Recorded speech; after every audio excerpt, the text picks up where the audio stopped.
name is Jenny Bowling, and I am going to try to give you a really quick rundown, hopefully 5 minutes, on who I am, because I figure if someone's going to invest through me, they would want to know who I am.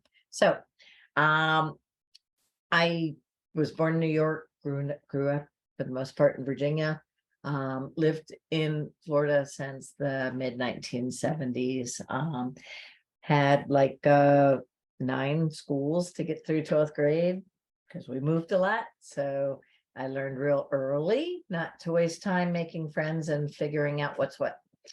I grew up with ball sports primarily too, a couple unique ones beyond, but the most notable being water skiing and horseback riding.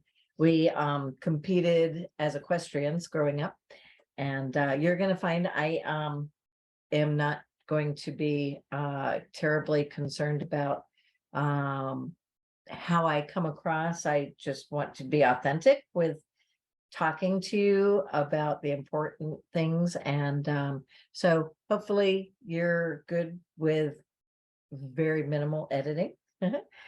I grew up with the work hard, play hard mentality, and it was always team first and get back on the horse, you don't quit, all those.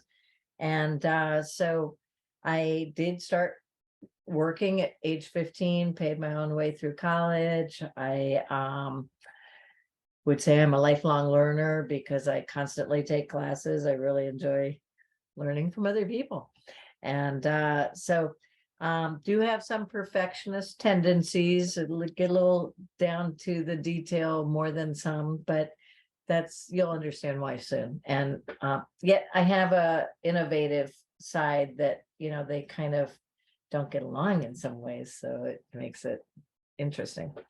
But so I was hired by the Florida Department of Transportation right out of the University of Central Florida.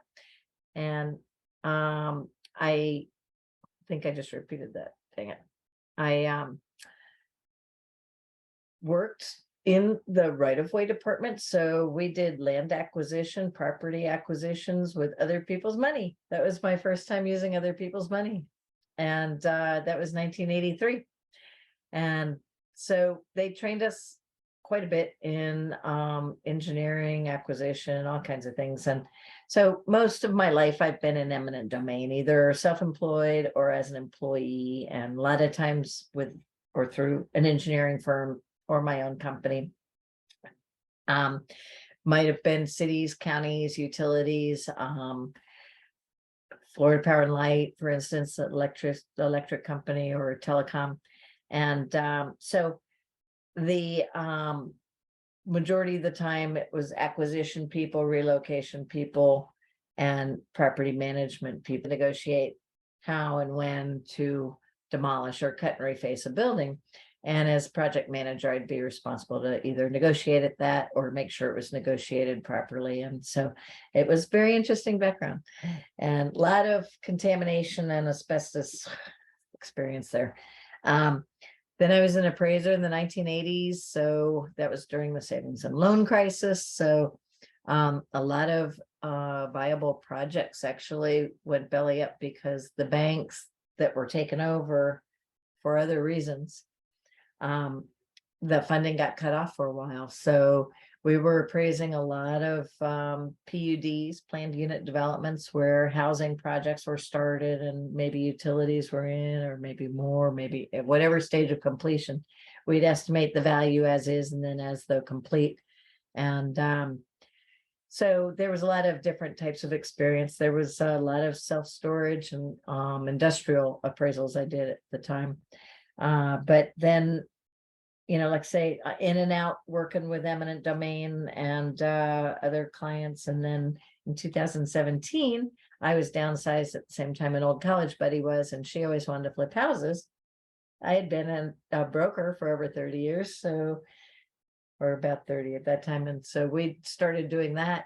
And I didn't even realize at the time I had been starting to listen to audiobooks and commercial stuff and was building my network without even knowing I was. And I went on a consulting job to Baltimore for a year, and the flipping it wasn't going like she wanted while I was gone. So she went and got another regular job. And when I got back, I flipped a few more houses and went on this big cruise, getting ready to launch the commercial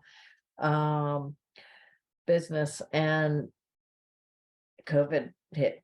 We didn't even know if we'd get off that dang boat. That was March 8th. Anyway, turned out that would have been the time to launch, but I kept flipping instead at the time. But now I've launched, and now I've built quite a vast network and foundation, and I am invested not only as an LP, like what I suggest others do that are busy with life or retired and don't want to have an active part, but also as a general partner.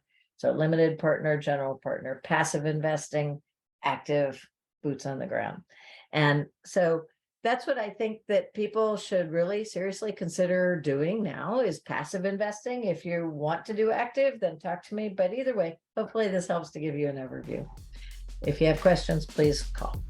Well, I hope you enjoyed that. If you did, please like, share, and most importantly, if you want to know when an opportunity comes available, do register on pivotalrealestateinvestments.com so we can get in touch with you. It's important to have a conversation. Likewise, follow us on Facebook and Instagram. We'll have free things we pass out time to time. Thank you.